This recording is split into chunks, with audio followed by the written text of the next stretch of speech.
शास्त्र कहउचंती आपण जेतेबेले तीर्थराज प्रयाग को जिबे आपण को प्रयाग रे स्नान करिवार पुण्य फल मिलिबो। आपण जेतेबेले जमुना को जिबे आपण को जमुना स्नान रो फल मिलिबो। आपण जेतेबेले नर्मदा को जिबे नर्मदा रे स्नान करिवार फल मिलिबो।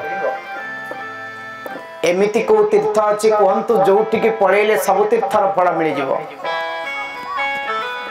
शास्त्र कहउचंती श्रीमद् भागवत रूपी कथार आयोजन जोठी हुए आपण माने भाबुचंती कोन आपण माने एकोटिया भागवत कथा सुनिया पे आछंती।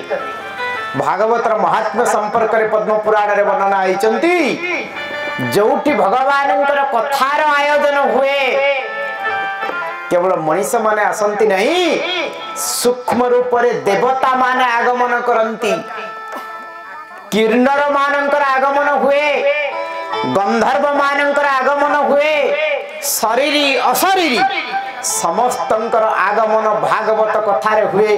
बोलिए भागवत भगवान की।